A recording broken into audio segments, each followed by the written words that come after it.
Blora Mustika Kota Adipura Sasana Jaya Kertabumi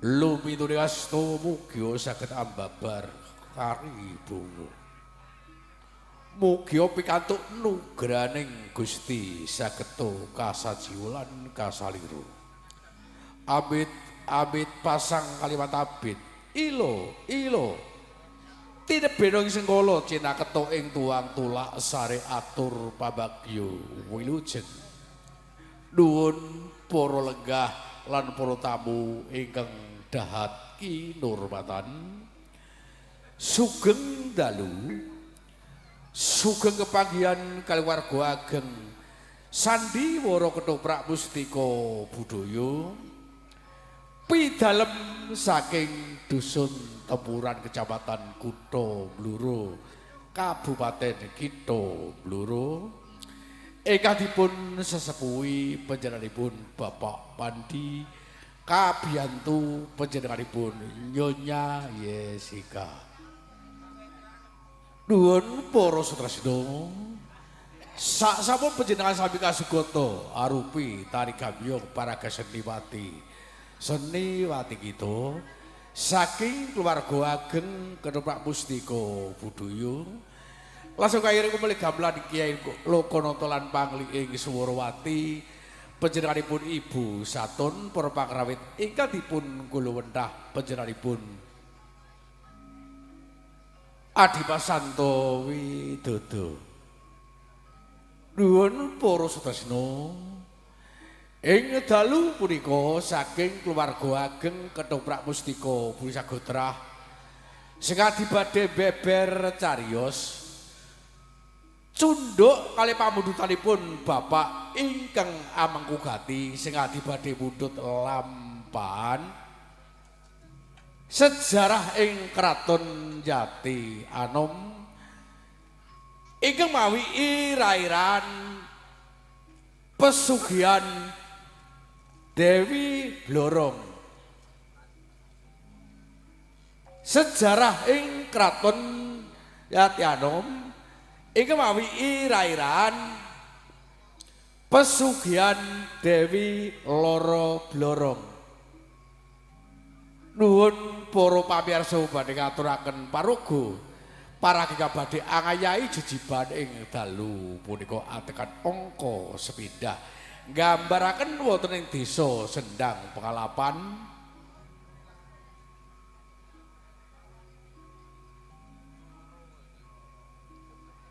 Harjo Bondo badhe katindaken panjenenganipun Bapak Suyata Nyai Harjo Bondo badhe katindaken panjenenganipun Nyonya Dian Utami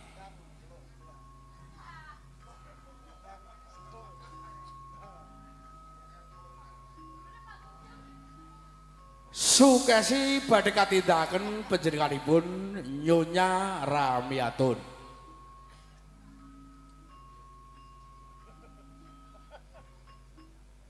Wirantaka badhe katindaken panjenenganipun Raka Masemit adegan selajengipun gambaran Kabupaten Ludaya Indra Wasesa badhe katindaken panjenenganipun Bapak Amin Wijaya Patih Indropati katindaken panjenenganipun Raka Masu Karsan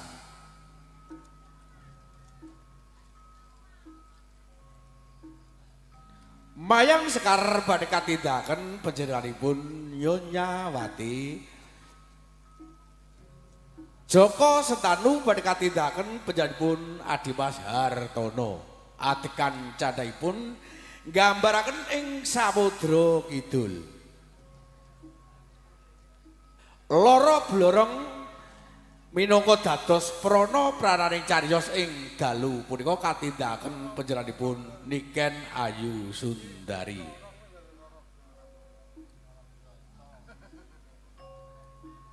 Adegan candhaipun gambaring kraton Jatianom. Sang Prabu Kertanegara katindaken panjenenganipun Raka Masubadi, Setya Praja katindaken panjenenganipun Bapak Bandung, garwa Prameswari katindaken panjenenganipun Nyonya Murtini.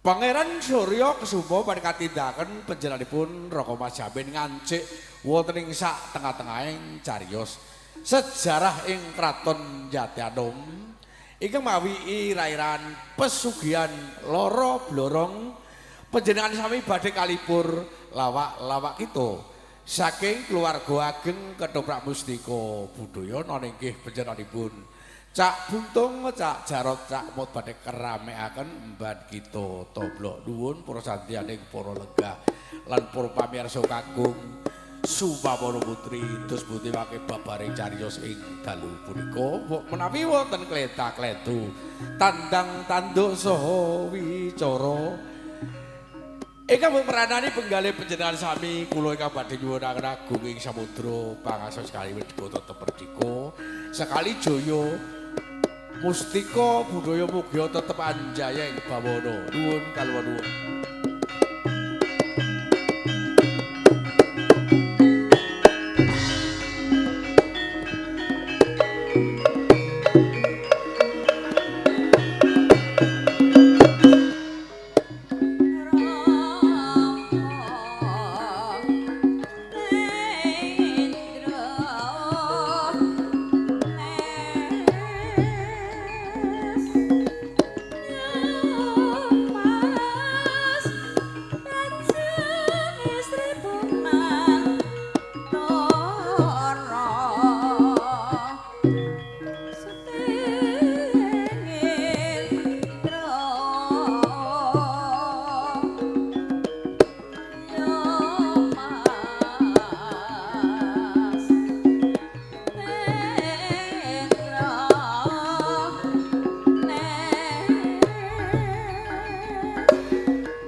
mbok tukokno. Ya tak tukokno.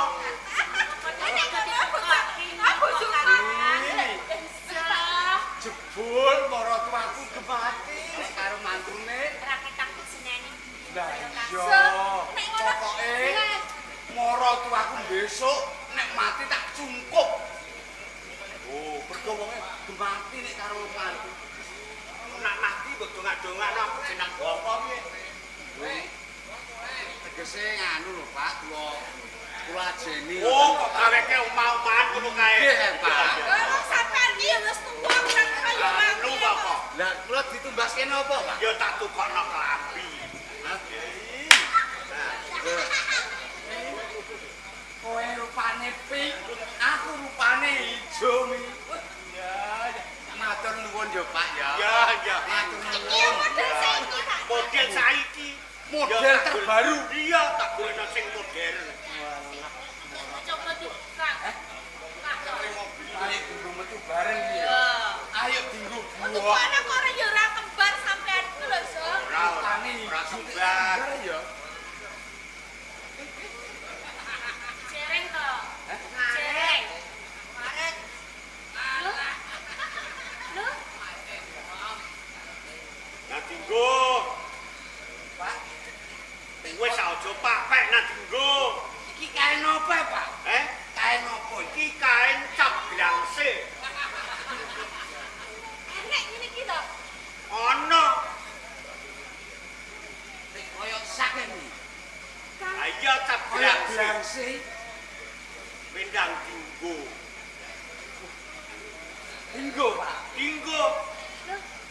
Engko kowe jenenge ra ora nrimakno karo bapak, ora nrimakno karo maratuwa. Kang. Kere, kere.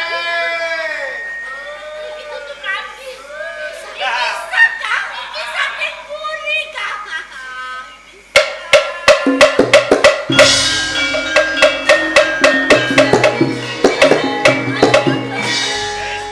Pas. Pas. Ono kowe nang jaluk-jaluk ning pasar Surang. Ora ngono lho. Wong sampean anak karo mantu wae kok butuh-butuh. Wong mantu ku ya kudu wis kok anggap koyo. Wis kowe aja nangis yo, aja nangis aja kuwatir. Aja kuwatir.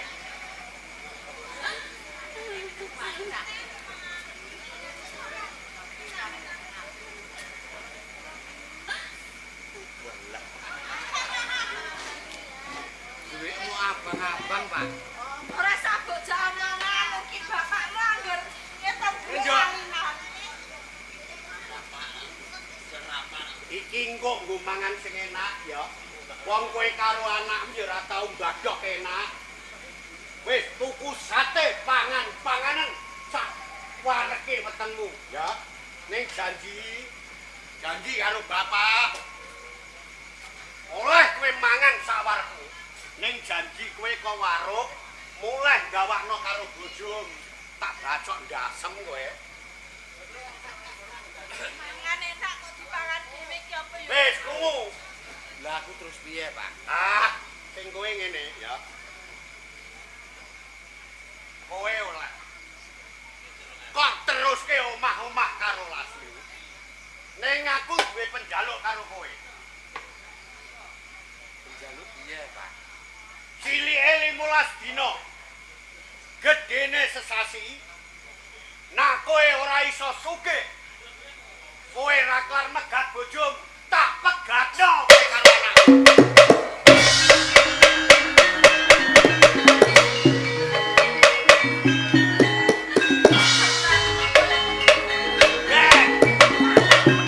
Kok nyuruh roki anak kok senenge ora kena koyo ngono kuwi. Kowe timbang duwe anak ketok larang ketok kere. Gak lo Galo begengge. sampean iki lho, So. Anak kok nek ujug kaya kali kuwi kok ning ora bisa. Ujug nopo sing dadi penjaluan iki bapak. Terus aku karo kuwi kira yo bakal dipegangi, Kang. Ayo. Kowe wis eling. Kakak. Eling apa ora?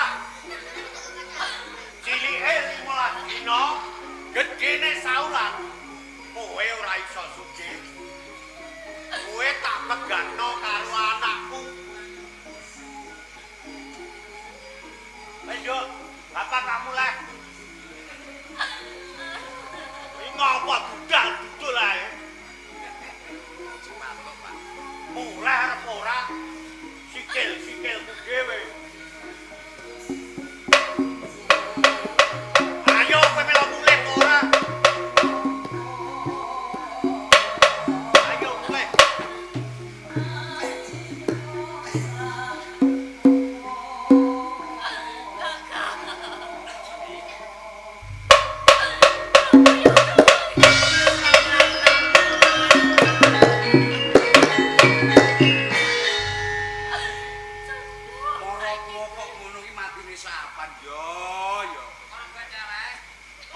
Diobati apa piye?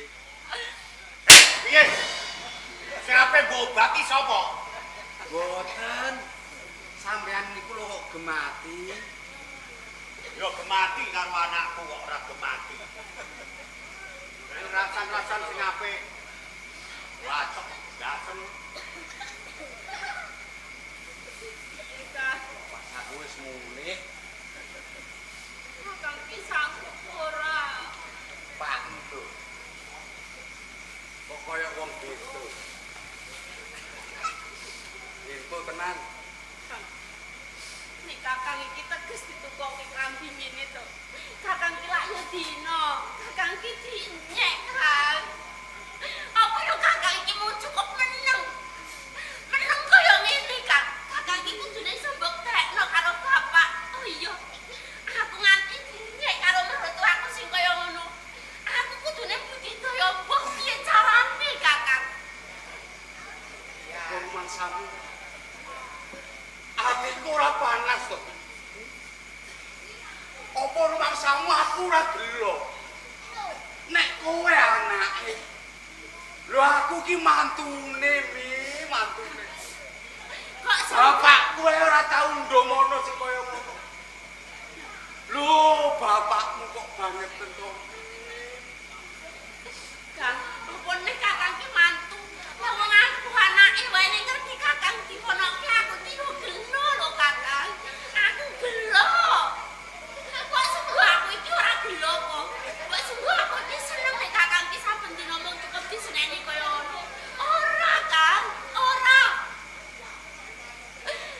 Nek kakang iki wis ora iso ngrubah piye carane.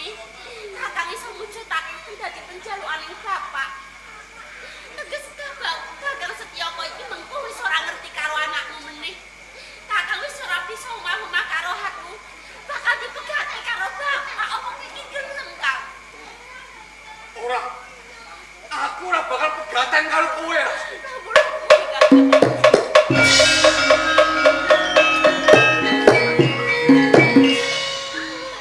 Kang aku jaluk.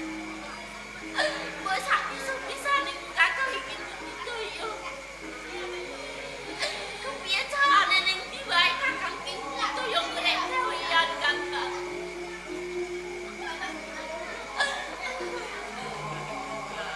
Wis tak pikir. Atase aku bapak sing besok bisa nyuwargake anak. Nek aku ora budidaya aku cethok. Aku diremeh wong liya. Aja meneh kok kanca tangga. Mara tuwa ae kaya ngono. Mula ya Bi. Aku bakal ninggalke omah iki. Aku bakal budidaya. Senadyan tembunge bapakmu kuwi kaya-kaya mokal. Atase aku di perintah dadi wong sing sugih. Ning kok cilik setengah sasi gedene sesasi. Aku nek ora dadi wong sugih bakal diganti karo. Mula saka kuwi yo. Aku bakal ninggalke omah. Aku titip karo anakku. Seminggu gedene nek aku bali ana nang omah. Tegese kuwi isih bojoku. bak ora bali. Kowe aja goleki karo aku. Kowe wis cetha nek aku wis mati.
isih aku tinemu kelawan rumangsa bagya mulya sakjroning aku. Aku bisa sinanding saya-saya bisa nganggo kakesan lawan. Nanging sing ndadekake kuwatir atiku mung ing mengkune lamun kajenangan lawan wong tuamu kowe. Kakang iku rasa dadak kuwatir mengkone nek ana kadenenganing Kanjeng Rama wis sing bakal ngadepi. Iso tak ukumi kabeh. Iso. Iya. Nek pancen kaya ngono rumangsa ayem sakjroning aku. Dasar putrane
Kakang Sekar. Rumangsa marembak bareng sampeyan iki nandhakake gedhe tresnane sampeyan sing kok tujuane lawan. ora ngomongake aku bisa tegak bisa nganggo kakesan lawan. Ning mung aku iki tansah mikir. Kamangka aku rumangsani wong saka desa. Iki minangka aku mojo. Putraning Nalendra.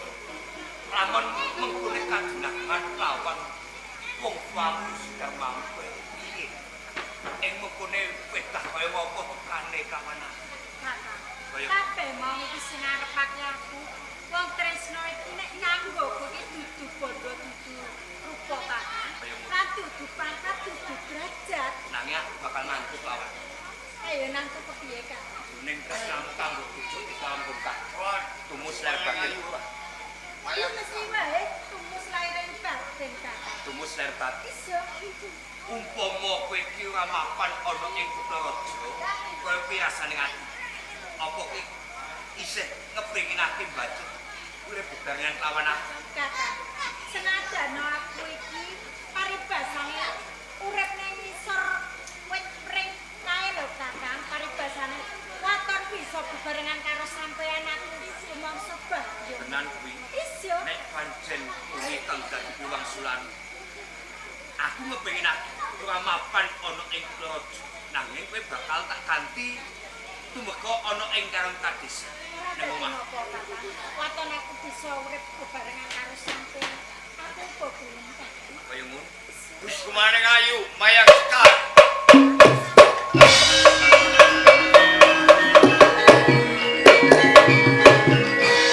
Nuwun pangapunten kusumaning ayu Mayang Sekar.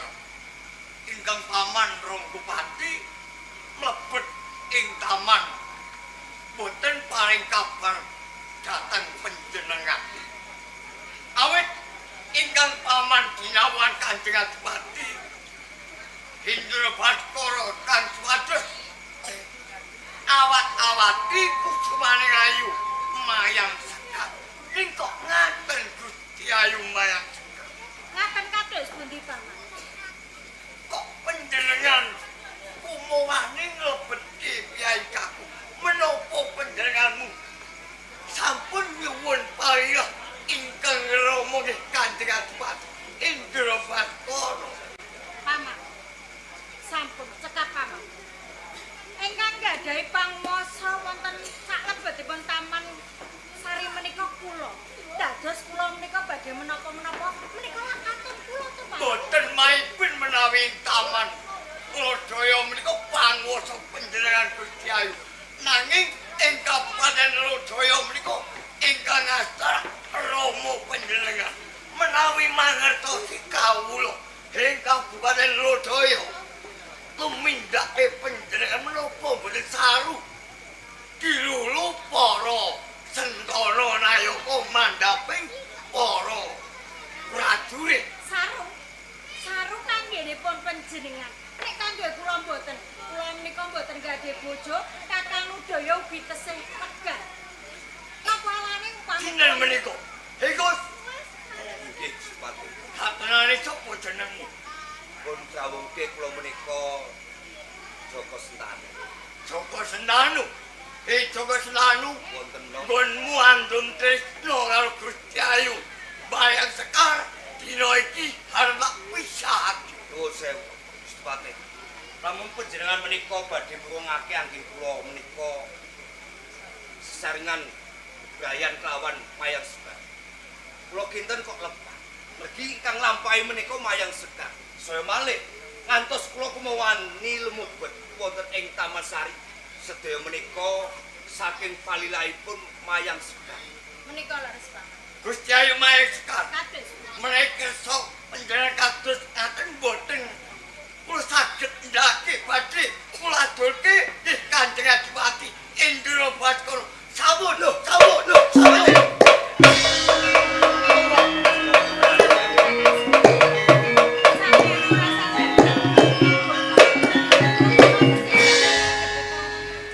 Endro, Pak, Oh, iki Kanjeng Adipati. kowe tak perintah apa nalika orang pendopo Kabupaten Lodaya. Kula sinawan dadi tentreming Kabupaten ing Lodaya lanjut. Kene apa pendat tak grandeng karo aku pelayumu sifat kuping ana wigati apa? Atur nuwun Kanjeng Adipati Indra Baskara. Awit ing Kabupaten Lodaya klebetan piyai kaku umawani mlebet ing taman Kabupaten Lodaya. Nane arep ana wigati apa? Lah menika pikantos mungging putra Nandala. Mayang Sekar.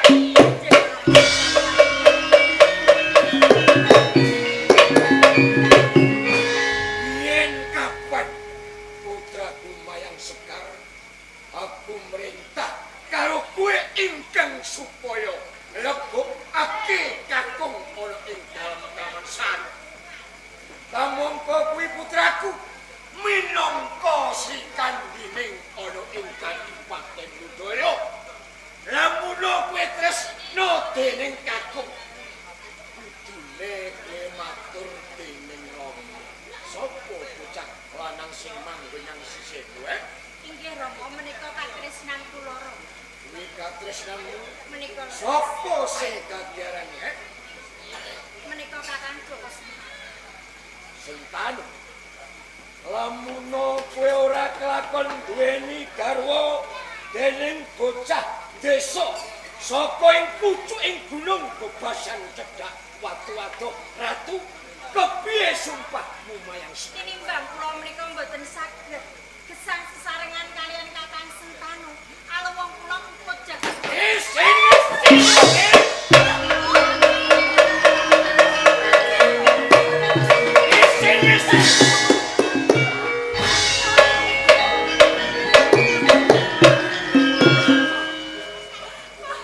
kowe padha wae.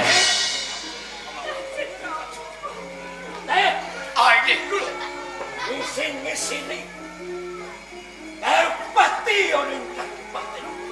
Piloro ajaran bocah sing anu ungat adul dendo. Ing awal ada Lodaya. Iya. Kowe kumawani dijamah asmane Kanjeng Adipati Indra Baskara. Mayang Sekar. Putraku sing tak dawa-dawa.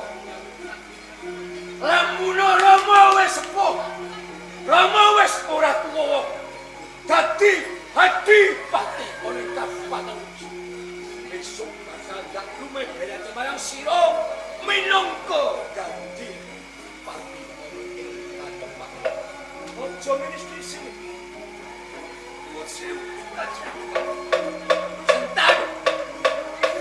Nuwun kanthi sami.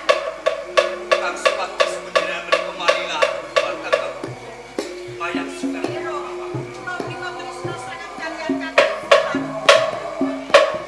Sentano kados punika nek aku ngrestoni ngombongi lan berkahi lamun kowe tresno dening putraku Mayang Sekar. Kados ora ketang piye dina iki kowe bakal gak restoni Panjenengan marilah ibu.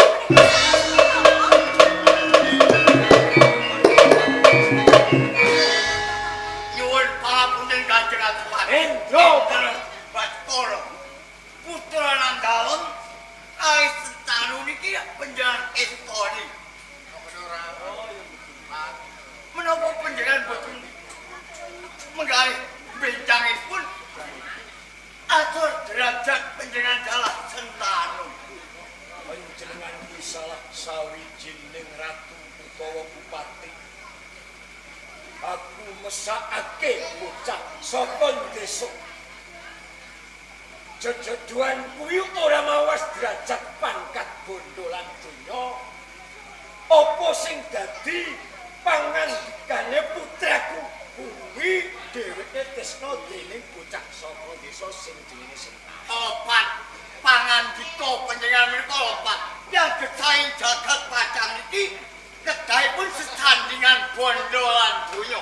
Mulyane wong urip iki nek kesandingan bondo lan donya. Mayang Sekar kuwi putrane sapa? Putra Nandalem Kanjeng Adipati. Pangkatmu Ludaya kuwi apa? Patih ing Kabupaten Lodaya. Kudu setya tuhu dharma lan bekti manut marang sesembahan. Inggih nyuwun pangapunten menawi Indrapati nggihipun matur lepat nyuwun pangapunten ingkang agung. Sentanu apa pancen bener tresna marang putra? Yen pancen tresna dening putraku Mayang Sekar sungkemo marang wong tuwa suwene kaping 7.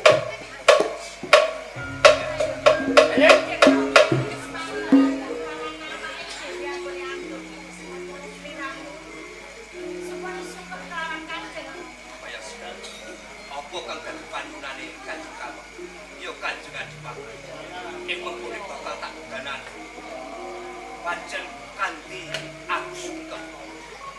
Ing isuke Kanjeng Adipati malilahe lawan.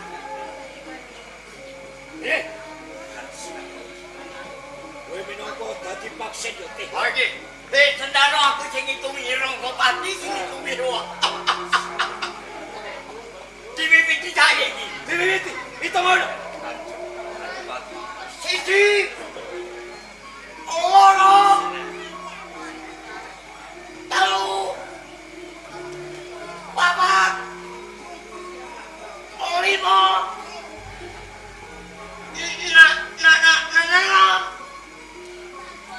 Pitu.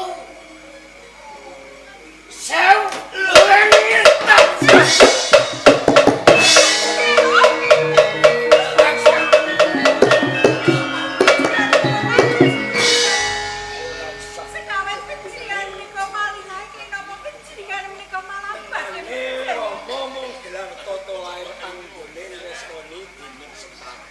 Ora usah duweni rasa was lan sumelang mengko tak golekke kakung sing baguse ngungkuli dening Sentanu ya Boten Rama, kula nek boten Kakang Sentanu boten no. ora iya manjing ana dalam taman sari.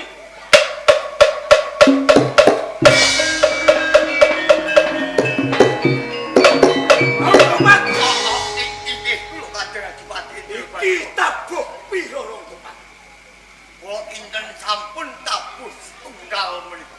Ben pancen tabuh siji jaganen Oning sak jabane kadhepaten. Ha iki kita jauh kajengan paling namae